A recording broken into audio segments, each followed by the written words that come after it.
A black or blank screen on the HP All-in-One 22 can be caused by several startup-related issues. Follow along as we troubleshoot Windows, repair boot problems, access recovery options, and restore your computer. A lot of errors pertain to this problem, and we're going to go ahead and jump into what should hopefully be a pretty straightforward process, guys. And we're going to go ahead and jump right into it. First thing I'd recommend doing would be to actually go ahead and boot to the troubleshooting utility on Windows 11. So if you do a hard power off 3 times in a row, Windows should automatically attempt to launch the startup repair utility. And if it doesn't find anything, it will give you the option to select advanced settings, in which case it will take you to a screen that looks like this. Now, if it does not take you to a screen that looks like this, or you're unable to get to that, you can also download the Windows 10 Media Creation Utility, or Windows 11. They probably will make a creation utility for Windows 11 at some point. And it doesn't really matter, you can actually run the Windows 10 utility on Windows 11 as far as I'm aware. And you should be able to run the troubleshooting utilities built in within it. So you just would go ahead and download it to an ISO file and then burn it to a DVD or USB. It'd have to be about 4 gigabytes or more. It couldn't be a small USB flash drive, and it couldn't be a CD. It'd have to be a DVD.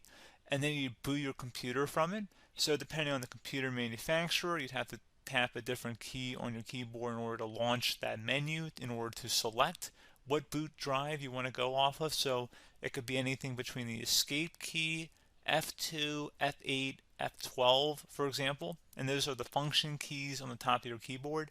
So you may have to just do a little bit of trial and error. Shouldn't take you more than a couple minutes.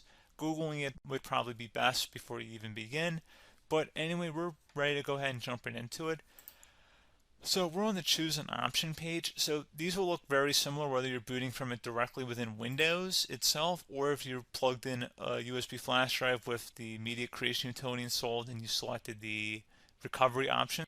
So when you are setting up your Windows 11 installation or Windows 10, depending on the drive you're using, there should be an option to repair your computer in the bottom left corner of the dialog window, one of the first screens that comes up. You go ahead and select that, and then it would take you to a troubleshooting screen like you see here. And you want to go ahead and select troubleshoot, reset your PC, or see advanced options. And then there are going to be a whole bunch of options in here that we're going to explore in today's video. The first one, we're going to actually go underneath advanced options and then select startup repair, fix problems that keep Windows from loading. So go ahead and select that first.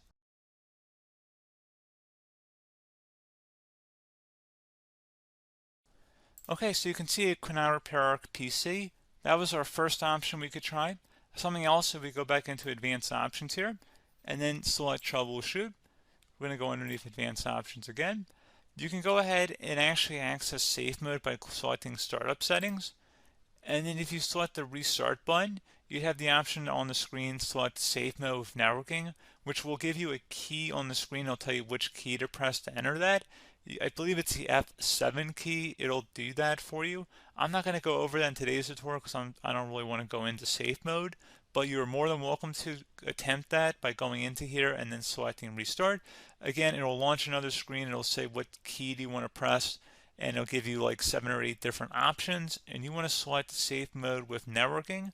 There's also an option for a command prompt too, but that's going to be something we're going to cover later in this video, and we don't even have to go through that in order to access it. So that's why I'm not going to really push for that, because unless you know exactly what's causing the problem, you probably don't need to go into safe mode.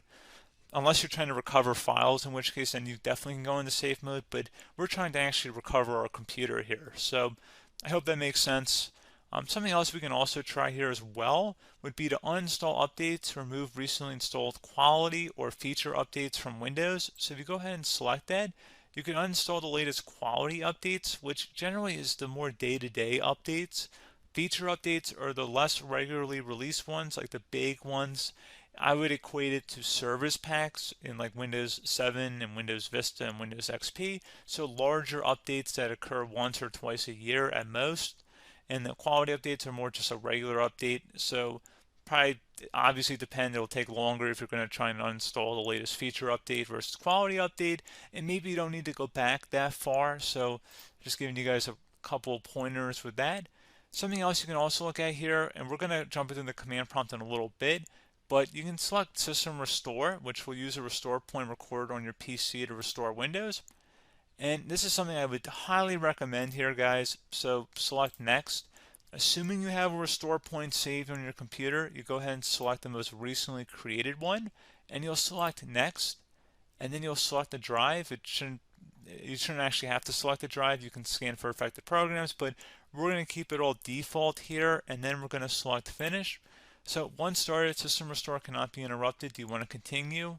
I think we're going to select yes. I don't think we have anything better to do on our computer right now, so just give it a moment here to initialize. It will take a couple minutes to run, obviously depending on how large your hard drive is and how much is saved on the system restore point. So just give it a couple minutes here.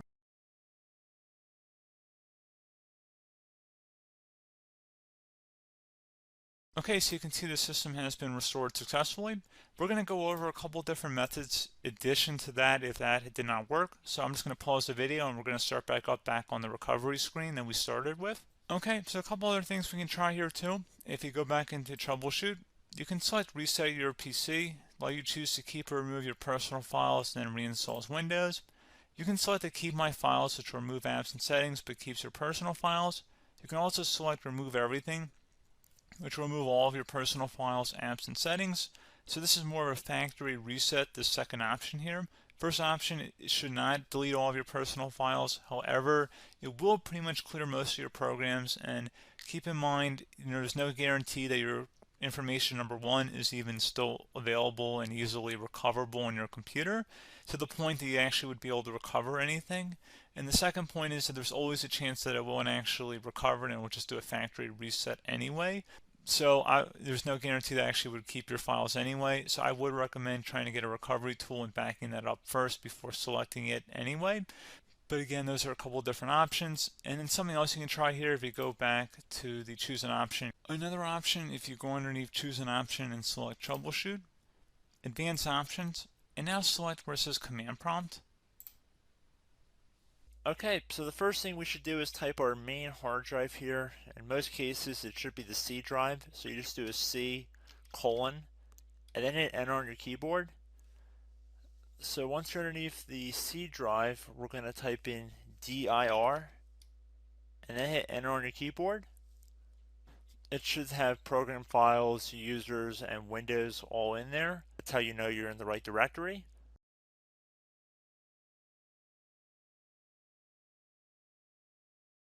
In some cases, it might be the D drive as well, so just keep that in mind.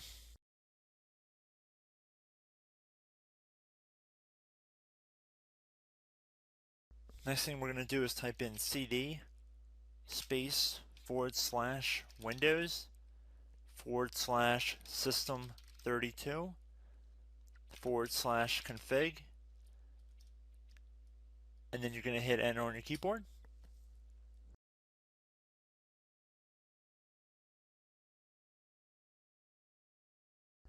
So now you're going to type md space backup. If you've seen other tutorials, it might also say to put down md backup. That's because the backup name is pretty common when you want to back something up. So you can name this whatever you want, doesn't have to be backup. So if you've already made a backup folder in the past, you could do backup 1, for example. So once you're done setting the name you want the backup to be called, hit enter on your keyboard again.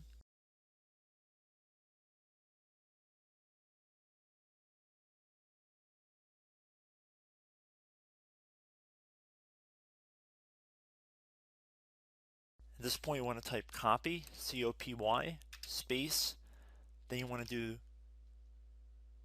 the star symbol above the 8 key, then do a period or a dot, whatever you want to call it, then another star sign, and then another space, and then type backup, and then hit enter on your keyboard.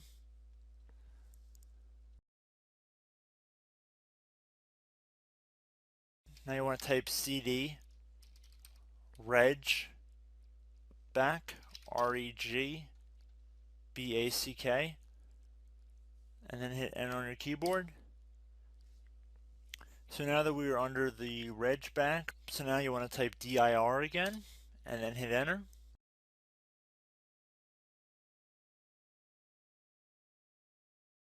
So now at this point we're going to type copy again. So copy, space, star sign, dot, another star sign, space, and then 2 dots. So we're going to type copy, space, star sign, dot, sign, star sign,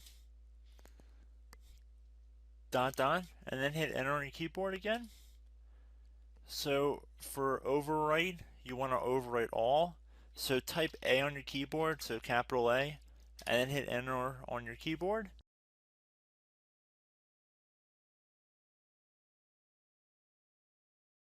So at this point, you should be good to go. You can close out of the command prompt window, and if you accidentally continue to Windows 10, you should be all set.